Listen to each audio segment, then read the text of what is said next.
মৃত্যুর সময় যখন দুনিয়ার থেকে বিদায় নিয়ে চলে যেতেছেন, লম্বা হাদিসকে আমি শর্ট করতেছি, মালাকুল মউত অনুমতি নিয়ে ঢুকছেন। আল্লাহ রসুল জিজ্ঞাসা করছে, আইনা আখি জিবরিল, আমার ভাই জিবরিল কোথায়? কাফিস সামাইল উলা, প্রথম আকাশে দেখা আসছি। বলতে বলতে পিছের থেকে সালাম দিয়া ঢুকছেন, কিন্তু ওনার চোখে পানি ছিল। আল্লাহ রসুল মুহাম্মদুর রাসূলুল্লাহ সাল্লাল্লাহু আলাইহি ওয়াসাল্লাম জিজ্ঞাসা করছেন, আতাবকি ইয়া জিবরিল, আপনি কাঁদেন কেন? বলছে, ১৬ লক্ষ নবীদের দুয়ারে আমার আসা যাওয়া ছিল, সবার দুয়ারে যতবার না আসছি, আপনার দুয়ারে আসছে বেশিবার আসছি। আর আপনার সুবাদে আল্লাহর সান্নিধ্যে ওহী আনার জন্য এর চেয়ে বেশি বার গেছি।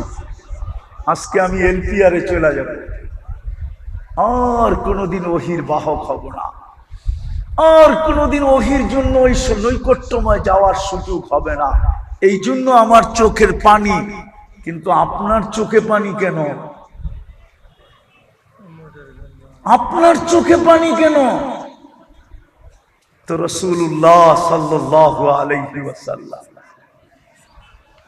রাসূলুল্লাহ সাল্লাল্লাহু আলাইহি ওয়াসাল্লাম বলতেছে, জিবরিল, জিবরিল, এখনো এক প্রশ্ন বাকি, এই জন্য চোখে পানি।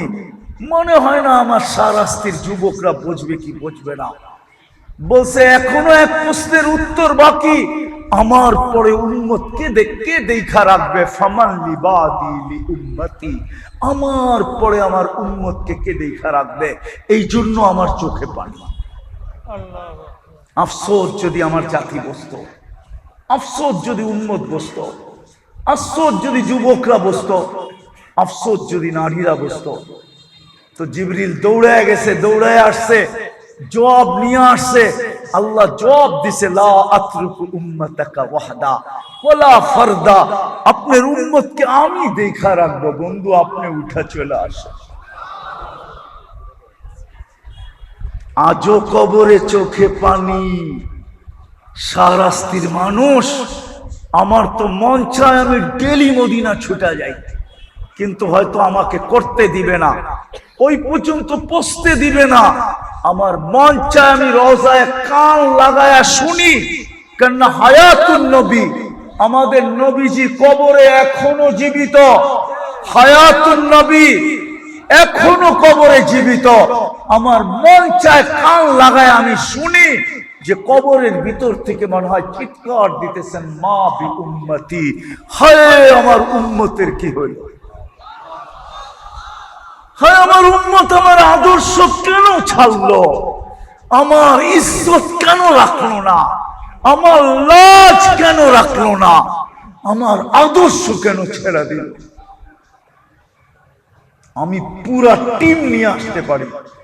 যারা স্বপ্নে দেখছেন, এখনো আল্লাহওয়ালারা স্বপ্নে দেখেন, আল্লাহর রাসূল উম্মতের জন্য কবরও কাঁদতেছে।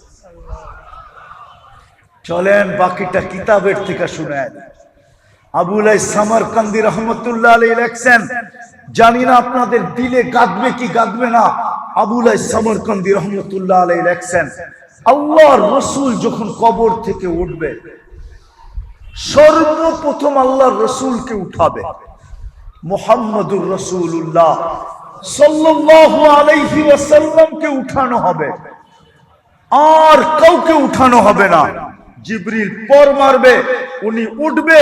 তো আবুল্লাহ সামারকান্দি লেখছেন, উঠবে, ওহুয়া ইয়াবকি ওয়া ইয়াকুল, চোখে পানি নিয়ে উঠবে, কাঁদতে কাঁদতে উঠবে, আর বলতে থাকবে, জিবরিল, ময়দানের যেদিকে তাকাই ওদিকে তো ফাঁকা দেখি, ডাইনে তাকাই তো ফাঁকা, বামে তাকাই তো ফাঁকা, সামনে তাকাই তো ফাঁকা, পিছে তাকাই তো ফাঁকা, আমার উম্মত কোথায়? কবর থেকে কাঁদতে কাঁদতে উঠবে আর বলবে, আমার উম্মত কোথায়? ও যুবক, তোর পায়ে হাত ধরি, তুই নেটে দেখে চুল কাটিস, বিজাতির সাজে সুসজ্জিত, বাপ্তা আমাদের সাজে সুসজ্জিত হইলে ভিসা দিয়া দিয়া আমাদেরকে নিয়ে যেত, তাইলে আমাকে আমেরিকা, ইউরোপে, অস্ট্রেলিয়া, সারা দুনিয়ার প্রবাসীদের চোখের পানি দেখে আমাকে কাঁদতে হতো না। আমি দুনিয়াতে ৯৯টা দেশ দেখছি, ৭টা মহাদেশ দেখছি, দুনিয়ার কোন উন্নত দেশ বাকি নাই আমি দেখি নাই। কোন দেশে 18 বার গেছি আমি। শাহরাস্তির মানুষ, তাইলে আমেরিকায় যারা মেক্সিকো জঙ্গল দিয়া ৩০ লাখ টাকা দিয়া ঢোকে, ওদের চোখের পানি আমাকে কোনোদিন কাঁদাইতো না, ওদের কাহিনী আমাকে কোনোদিন কাঁদাইতো না, ওদের জানাজা আমাকে কোনোদিন কাঁদাইতো না। শাহরাস্তির থেকে বেশি দূরে না, শাহরাস্তি যদিও নাকি চাঁদপুরের আন্ডারে, কিন্তু বাসাগত ভাবে তো আপনারা বেশিরভাগ নোয়াখালী, ঠিক না? নোয়াখালী এখান থেকে দূর। শাটডাউনের সময় নোয়াখালী ছেলের জানাজা আমাকে কাদায় ছেড়ে দিছে।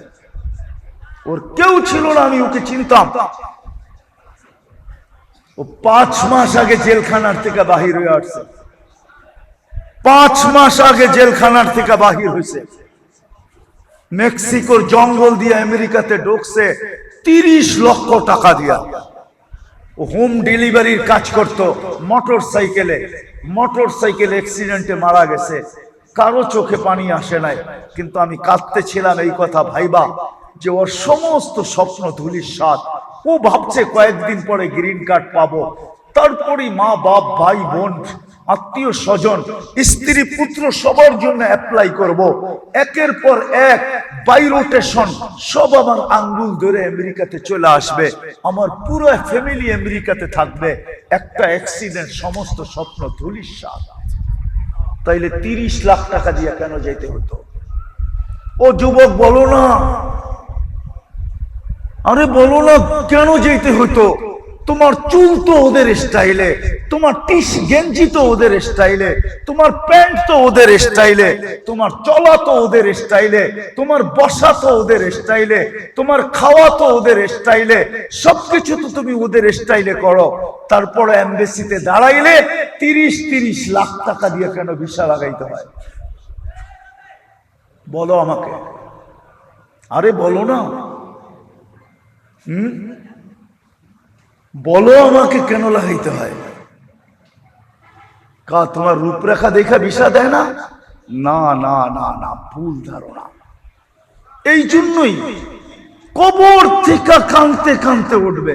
চলো আগেরটা দেখি দিলে লাগে কিনা। আমার সমাজে ইউনিয়ন পরিষদের চেয়ার পাওয়ার জন্য মরতে রাজি, মারতে রাজি, বুকের তাজা রক্ত ঢালতে রাজি, নববধূকে বিধবা করতে রাজি, ছোট ছোট বাচ্চাদেরকে এতিম করতে রাজি, ঠিক না? আরে বোঝেন আমার কথা? হ্যাঁ, তোমার আমার নবী মুহাম্মদুর রাসূলুল্লাহ সাল্লাল্লাহু আলাইহি ওয়াসাল্লাম কিয়ামতের দিন মাকামে মাহমুদ পাবে, মাকামে মাহমুদ। ওই চেয়ার পাবে যেই চেয়ার দুটা আল্লাহ কুদরত দিয়া বানাইছেন, একটা নিজের জন্য যেটার নাম কুরসি, একটা বন্ধুর জন্য যেটার নাম মাকামে মাহমুদ। কিন্তু এই চেয়ারে তো বসবেন না, হাত রেখা দাঁড়ায় থাকবেন। আল্লাহ বলবে বন্ধু বসেন, বলছেন প্রথম বলবে আমি বসবো না। বলবে কেন? বলে ওই ব্যক্তি বসে কি করে যে 3 জায়গায় ছুটতে থাকে। কেন? আমি তো অঙ্গীকার দিয়ে আসছি উম্মতকে হাউজে কাউসারের পানি নিজের হাতে পান করায় দিব। আমি অপেক্ষা করব উম্মত যেন অপেক্ষা না করে। আমি তো হাউজে কাউসারের কাছে ছুটবো, উম্মতকে নিজের হাতে পানি পান করাবো। ওইখান থেকে মিজানের কাছে ছুটবো, আপনি যে প্রতিশ্রুতিগুলা দিবেন ওইগুলা মিজানের কাছে প্রয়োগ করব, যদি পাল্লা না ঝোঁকে সামনে তো আমি আপনার প্রতিশ্রুতি কাজে লাগাবো। আপনি বলছেন সালতোতা, আমি চাইলে নাকি দিবেন, তো আমি হাত উঠায় চাইতে থাকবো। আপনি বলছেন সাফি তু সাফা, আমি সুপারিশ করলে মঞ্জুর করবেন, তো আমি ওইখানে দাঁড়াই সুপারিশ করতে শুরু করব। আপনি বলছেন লা ইউখজিকা ফি উম্মতিক, উম্মতের ব্যাপারে আমাকে লজ্জিত করবেন না, আমি চিৎকার দিতে থাকবো। উম্মতের পাল্লা যদি সামনে না ঝোঁকে তাহলে অন্য উম্মত জেনা ফেলবে যে আমার উম্মতের পাল্লা ঝোঁকে নাই, জাহান্নামী হয়ে গেছে, বিদায় আমি লজ্জিত হয়ে যাব। চতুর্থ, আপনি আমাকে বলছেন খুশি করে ছাড়বেন, সাউফা ইউতিকা রাব্বুকা ফাতারদা, তো আমি চিৎকার দিতে থাকবো, আমি রাজি হব না না না, উম্মতের পাল্লা সামনে ঝোঁকে না। ওইখান থেকে আবার আমি পুলসেরাতে দৌড়াবো। উম্মত যদি পুলসেরাত পার হতে না পারে তো আমি দুরুদের কাঠি মাথায় দিয়া পার করায়া দিব দিব দিব দিব। চাই সেই দুরুদ একবার পড়া হোক। 3 জায়গায় ছুটবো, আমি দৌড়াবো, আমি বসবো না।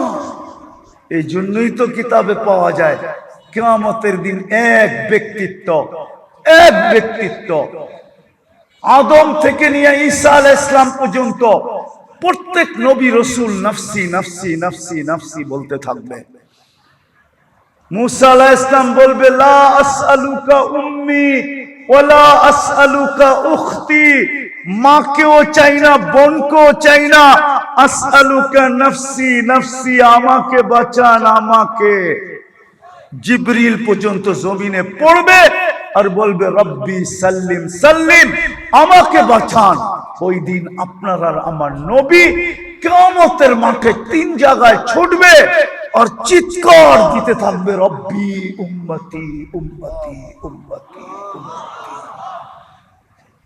ওই দিন হাসানকে চাবে না, হুসাইনকে চাবে না, আলীকে চাবে না, ফাতেমাকে চাবে না, অথচ আপনি হাসান হুসাইনকে চিনেন না। মনে উঠলো, এই জন্য বলতেছি, শাহরাস্তির মানুষ, আমি শেষ জায়গায়ও চলে আসছি, গরম অনুমতি দেয় না যে আর লম্বা করি। হাসান হুসাইন 6-7 বছরের ভাই, 2 জন আসছেন, পিঠাপিঠি ছিলেন 2 জন। আর এটাও একটা কথা শুনে নেন, যখন হাসান পয়দা হয় তা আল্লাহর রাসূল জিজ্ঞাসা করছে আলী কি নাম রাখবা? হারব, হারব মানে হলো যুদ্ধবাজ। আল্লাহর রাসূল বলছে হাসান। কি মা সুম্মিয়া আহাদাম মিন ক্বাবলি বিইসমিহি, আমার এই কলিজার টুকরার নাম হাসান, আল্লাহ আজ পর্যন্ত কারো নাম এই নামে রাখেন নাই। এই নামটা আল্লাহ গচ্ছিত রাখছেন আমার কলিজার টুকরার জন্য। পরের বছর যখন হোসাইন হয়েছে, জিজ্ঞেস করছে কি নাম রাখবে? হারব, যুদ্ধবাজ। আল্লাহর রাসূল আয়েশা দিয়া বলছে হোসাইন। বলছে আলী, এই নামটাও আল্লাহ এই পর্যন্ত কাউকে রাখতে দেন নাই, গচ্ছিত রাখছেন আমার কলিজার টুকরার জন্য। তো 2 ভাই এসে জিজ্ঞাসা করতেছে নানা জান, আপনি উত্তম না আমরা 2 জন উত্তম? আল্লাহর রাসূল জবাব দিছে আমি উত্তম। তো 2 জন হাসতে হাসতে নানাজির কোলে পড়ে গেছে। তো আল্লাহর রাসূল জিজ্ঞাসা করছে এত হাসো কেন? জবাব হয় নাই? না নানা জান জবাব হয় নাই। তাহলে উত্তম কে? আমরা 2 জন। দেন না ফতোয়া একটা দিয়া দেন না। আল্লাহ রাসূল জিজ্ঞাসা করছে কেমনি উত্তম? আমগো আম্মা জান রে চিনেন? বলো। তা আম্মার পরিচয় দিয়া বলতেছে উম্মুকা লাইসা বিশাই, আমাদের আম্মার সামনে আপনার আম্মা কিছুই না। আমগো আব্বা জান রে চিনেন? তো বলছে পরিচয় দাও। দিয়া বলতেছে ও আবুকা লাইসা বিশাই, আমগো আব্বা জানের সামনে আপনার আব্বা কিছুই না। আমগো নানা জান রে চিনেন? বলছে বলো। তো নানার মানা পরিচয় দিয়া বলতেছে জাদ্দুকা লাইসা বিশাই, আমাদের নানা জানের সামনে আপনার নানার নামও মানুষ জানে না, কিছু হবে তো দূরের কথা। চোখের পানি উম্মতের জন্য শুকায় না। যিনি 23 বছর অনবরত কাঁদছেন, প্রথম ওহীর থেকে কান্না শুরু, মুদ্দাসসির থেকে কান্না শুরু। ইয়া আইয়ুহাল মুদ্দাসসির কুম ফাআনদির রাব্বাকা ফাকাব্বির সিয়াবাকা ফাতাহহির, এই ওহীর থেকে কান্না শুরু। খাদিজা জিজ্ঞাসা করছে, বুখারীতে আছে, কাঁদেন কেন? আপনি কম্বলের বাহিরে কেন? বলছে খাদিজা, ওই ফেরেশতা আবার আসছে। আর আয়েশা বলছে কুম ফাআনদির, খাদিজা এই জন্য চোখে পানি চলে আসছে। মক্কা পুরা মুশরিক, মান আদউ ওয়া মান ইউজিব, কে আমার ডাকে সাড়া দিবে, আমি কাউকে ডাকবো। খাদিজা বুকের ভিতরে টাইনা নিয়া বলছিলেন, আনতা আউয়ালা দাই আনা আউয়ালা মুজিবা, কেউ সাড়া দেখ আর না দেখ আমি দিব, আমি। ওই দিন থেকে কান্না শুরু। আমি কান্না দেখাইতেছি, কান্না এটা দিয়ে শেষ করে দিব, কান্না দেখাইতেছি। 23 বছর কাঁদছেন। আরশে যায়া পর্যন্ত বলেন নাই। আরশ চিনেন? আল্লাহ আরশ দেখান নাই। আরশ থেকে মুসা আলাইহিস সালামকে দেখানোর জন্য তাজাল্লি দিছিলেন, তাজাল্লি। তুর আপনারা দেখেন না, আমি কিভাবে আপনাদেরকে বুঝাবো? তুর পাহাড় তো আমি চোখে দেখছি, আপনাদেরকে এইখানে বসে আমি তুর পাহাড় কেমনে বুঝাবো? তাজাল্লা লিল জাবাল, 40 দিন বেহুশের মতো ছিলেন, 40 দিন মুসা আলাইহিস সালাম। অথচ আরশে পাশে বসা, কাবা কাউসাইনি আও আদনা। তীর ধনুক নিয়ে আসলে আপনাদেরকে আমি কাবা কাউসাইনি বুঝাইতে পারতাম। তীর ধনুক ছাড়া বোঝানো যাবে না। তীরের মধ্যখানে ধনুক রাইখা যখন কামান রে টান দেয় তো দুই মাথা ইসা লাইগা যায়, এটার নাম হইল কাবা কাউসাইনি আও আদনা। এরকম বন্ধু বন্ধুর সাথে লেগে গেছে। ওইখানে যে উম্মত বলেন নাই, যদি বলতো তাহলে আত্মার হিয়াতের ভিতরে আপনি পড়েন কোত্থেকে ওয়ালা ইবাদিল্লাহিস সালিহিন, কোত্থেকে পড়েন? আল্লাহ তো বলে নাই। আল্লাহ তো বলছিলেন আসসালামু আলাইকা আইয়ুহান নবী, বন্ধু আপনার উপরে সালাম। বলতে দেরি, বন্ধু বলতেছে উম্মত, আল্লাহ বলতেছে এইখানে উম্মত। জমিনে তো উম্মত আর উম্মত, এইখানে উম্মত, এইখানে উম্মত। তো জবাব দিতেছে আনতা রব্বুল কারীম আনা নবিয়্যুর রহিম, আপনি রব্বে কারীম, আমি নবী রহিম। কাইফা তুদাইয়ু হাযিহিল উম্মাহ বাইনাল কারীম ওয়ার রহিম। দুইয়ের মাঝে উম্মত উঠবে না, এটা হয়তো হয় কি করে? কি করে হয়? উম্মত উঠবে না। এই টেবিলে না উঠলে আর কোথায় উঠবে? এরকম কাছে আর কবে হব? এরকম সান্নিধ্য আর কবে মিলবে? এরকম বৈঠক আর কবে হবে? আমি তাখাইয়ুলান বলতেছি। তারপরে আল্লাহ বলছে বন্ধু কি চান? তো আল্লাহর রাসূল বলতেছেন, এটা আল্লাহর রাসূল বলছেন যে আমাকে যতটুক দিলেন এতটুক আমার উম্মতের জন্য। ওইখানেও আপনাকে বলে নাই। আল্লাহর রাসূল দুজনকে উঠায় চুমা দিতেছিলেন গালে, কোলের ভিতরে বুকে নিয়া, আর বলতেছে মাইনা নিলাম তোমরা দুইজনই উত্তম। ওই কলিজার টুকরার কথা কিয়ামতের দিন বলবে না, বলবে উম্মতি উম্মতি উম্মতি উম্মতি। আজকে ওই উম্মত, আজকে ওই উম্মত নবীর উম্মত তো বলে বটে, কিন্তু আদর্শ মানে না। আমি যদি আল্লাহকে জিজ্ঞাসা করি যে আল্লাহ অঙ্গীকার তো করলেন আমাদেরকে দেখা রাখবেন, অঙ্গীকার তো করলেন আমাদেরকে সুরক্ষিত করবেন, অঙ্গীকার তো করলেন বন্ধুর সাথে আমাদেরকে সুরক্ষিত রাখবেন, অঙ্গীকার তো করলেন, কিন্তু আজকে তাকাইলে তো কিছুই চোখে পড়ে না। আজকে তো 8টা মাস হওয়ার কাছাকাছি, 7টা মাস হতে চললো, এখনো ফিলিস্তিনে আবাবিলকে হুকুম দিতেছেন না। গরমে আমরা কাতর, মুসলমানের এই দুরবস্থা, আপনি আমাদের দিকে তাকায় দেখেন না। তো আল্লাহ আমাকে জবাব দেয়, তোমরাও তো আমার বন্ধুর ইজ্জত রাখো নাই। আমি ওয়াদা পুরা করি তো করি কি করে? তোমরা যদি আমার বন্ধুর ইজ্জত রাখতা, বলেন বলেন বলেন বলেন বলেন বলেন, রমজানে কয় পার্সেন্ট মানুষ নামাজ পড়ছে? বলেন। শাহরাস্তির মানুষ বলেন কয় পার্সেন্ট নামাজ পড়ছে? আরে বলেন না, কয় পার্সেন্ট বলেন? হ্যাঁ, আরো 20% যোগ করলাম, 30% পড়ছে, ঠিক না? মাইনা নিলাম, 70% লোক নামাজ পড়ে নাই। নামাজ তো আপনার রসুলের শীতলতা চোখের, কুররাতু আইনি বিয়াসসালাহ, আমার চোখের শীতলতা। নামাজের সময় হলে চিৎকার দিতেন, আরিহনি ইয়া বেলাল, বেলাল আমার চোখকে শীতল কর। যে মার পেটের থেকে আসতে দেরি, সেজদা করে মেসেজ দিতে দেরি করেন নাই, সেজদা করে মেসেজ দিতে দেরি করেন নাই, যিনি যাওয়ার সময় চিৎকার দিতেছেন আসসালা আসসালা ওমা মালাকাত আইমানুকুম। আর রমজান 1 মাস 70 মাস,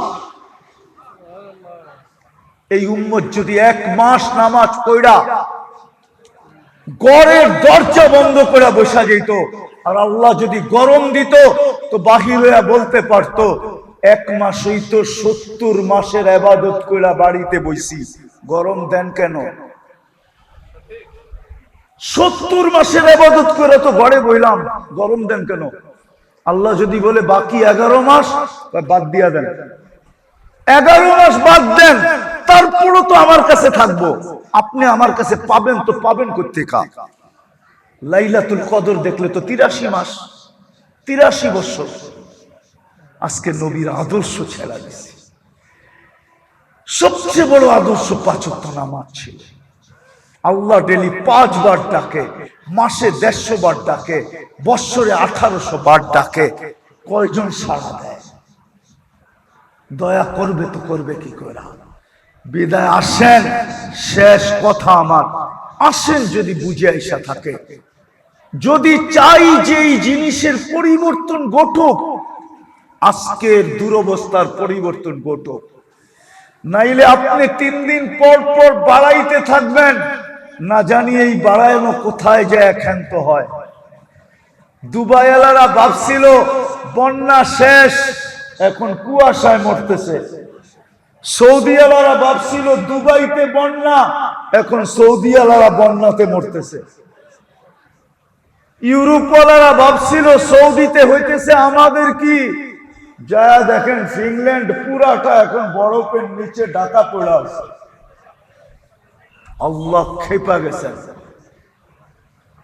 আল্লাহ খেপা গেছেন, নিজের জন্য না, আমি বলবো শুধু বন্ধুর ইজ্জত না রাখার কারণে। আমরা মুখে বলি নবীর আদর্শ, উম্মত হিসাবে বিদায়। আজকে একটা সুযোগ আছে, আসেন আমরা সবাই তওবা করি। তওবা করবেন? কে কে করবেন দেখি? আপনাদের মাথার উপরে কোনো সামিয়ানা নাই, কিন্তু আল্লাহ কিন্তু এখন প্রথম আকাশে, প্রথম আমাদের এই ছাদের উপরে 3 ভাগের 1 ভাগ অতিবাহিত হয়ে গেছে। 2 হাত উঠায়া বলেন, 2 হাত আল্লাহকে বলেন যে আল্লাহ বেশক আমরা এই ব্যাপারে গুনাহ করে ফেলছি, নবীর আদর্শের ব্যাপারে আমরা গুনাহ করে ফেলছি। বলেন আমরা নবীর আদর্শ মানি নাই, বিদায় আল্লাহ আমরা তওবা করতেছি। আপনি আমাদের তওবা কবুল করেন, আমাদের গুনাহ মাফ করেন। নামান নামান, আমি 100টা বলবো না আপনাদেরকে। আমাদের নবীজি বড় দয়ালু, আপনি জানেন না উম্মতের জন্য কতটুকু দয়ালু ছিল। হয় গরমের দিন না হয়ে যদি শীতের দিন হইতো, আর আমার হাতে যদি সময় থাকতো, আমি দেখাইতাম যে উম্মতের জন্য কতটুকু দয়ালু ছিল, কতটুকু দয়ালু ছিল। শুধু শুধু তো আল্লাহ বলে না রউফুর রহিম, কোরআনে বলছে হারিসুম বিল মুমিনিনা রউফুর রহিম। আল্লাহ রহিম, আল্লাহ রউফ। আল্লাহ বন্ধুকেও বলতেছে বন্ধু আপনিও রউফ, আপনিও রহিম। উম্মতের জন্য কান্ডারি ছিলেন, দয়ালু ছিলেন। এই জন্য বইলা দিয়ে গেছেন একদিন আসবে 100 ভাগের উপর আমার উম্মত আমল করতে পারবে না। হয় যদি 10 ভাগও করে, লাউ উমিলা উসরা মা উনজিলা বি, 10 ভাগও যদি আমার আদর্শ মানে, তো আল্লাহ 100 নাম্বার দিয়া পাস করাবে। তারপরে আবার দয়ার সমুদ্রে তরঙ্গ উঠছে, সমান নিম্ন চাপ হইছে, আবার তরঙ্গ উঠছে, তো শেষমেশ আয়েশা বলছে লাউ তামাসসাকা বিসুন্নতি, আমার উম্মত যদি একটা আদর্শ ধরে রাখে, আমার মন বলে ওই আদর্শ একটা বটে কিন্তু 100, একটা বটে কিন্তু, একটা বটে কিন্তু, সেটা হলো 5 ওয়াক্ত নামাজ। এক কিন্তু, আরে বলেন না, এক কিন্তু 100। আজকে যদি উম্মত এই একটা আদর্শকে ধরে রাখতো, 5 ওয়াক্ত নামাজ, তাইলে যথেষ্ট ছিল। একের ভিতরে 100 ছিল।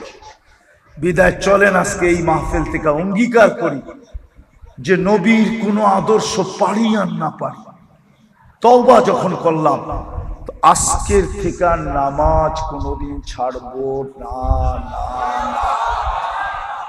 পাক্কা? কি বলে শাহরাস্তির মানুষ? পাক্কা নামাজ ছাড়বেন না? বিলকুল। যুবকরা কি বলে? যুবকরা আর ছাড়বা? আর কোনোদিন নামাজ ছাড়বো না। যদি আজকের থেকে পাক্কা নামাজ দেখাইতে পারি, তাহলে ওয়েদার চেঞ্জ করা আল্লাহর জন্য কোনো ব্যাপার না। আর যদি তা না হয়, তাহলে আমাদের দূরবীন বলে, দূরবীন কোরআন হাদিসের দূরবীন বলে আরো কঠিন সময় আমাদেরকে দেখতে হবে। আসলাম আজকে শুধু আর শুধু মুসলমানের এই দুরবস্থার শিকার হওয়ার কারণ একমাত্র নবীর আদর্শ ছাড়ার কারণে।